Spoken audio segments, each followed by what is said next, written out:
First of all అండి, చాలా పెద్ద హడిల్ అనేది మన మైండ్ సెట్ అని అనుకుంటానండి. అంటే ప్రతిసారి 5 టైమ్స్ ఫెయిల్ అయినా కాబట్టి అంటే దీన్ని కరెక్టా కాదా, నేను తీసుకున్న కెరీర్ కరెక్టా కాదా, అంటే రిస్క్ ఉన్నది. ఎందుకంటే ఇంత కాంపిటీషన్లో నేను సస్టైన్ అవుతానా లేదా, ఆ లిస్ట్లో పేరు వస్తుందా లేదా అనేది ఆ డౌట్ అనేది ఉండేది. కానీ నేను దానికి క్లియర్ చేయడానికి, అంటే ఆ మైండ్ సెట్ని రిఫైన్ చేయడానికి ఒక ప్రాసెస్ ఏంటంటే, మనం ఏదైనా కానీ మనం ఎప్పుడు పాజిటివ్గా ఆలోచిస్తూ ఉండాలండి. ఏదో ఒక రోజు వస్తుంది, జస్ట్ చేస్తూ ఉండాలి. ఇంకోటి ఏంటంటే, నార్మల్గా భగవద్గీతలో కూడా నిష్కామ్ కర్మ గురించి చెప్తుంటారు. మనం జస్ట్ మనం ప్రాసెస్ మీద ఫోకస్ చేయాలి. రిజల్ట్స్ అనేది ఆటోమేటిక్గా ఏదో ఒక రోజు వస్తూనే ఉంటుందండి.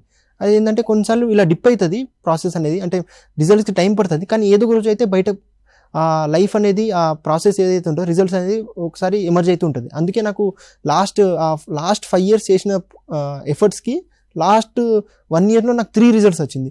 ఐఎఫ్ఎస్లో 131 ర్యాంక్ వచ్చింది, గ్రూప్ 1లో కూడా 260 ర్యాంక్ వచ్చింది, మోరోవర్ సివిల్స్లో 68 ర్యాంక్ వచ్చింది. అదొక హడిల్ అని నేను ఒకటి చెప్తానండి.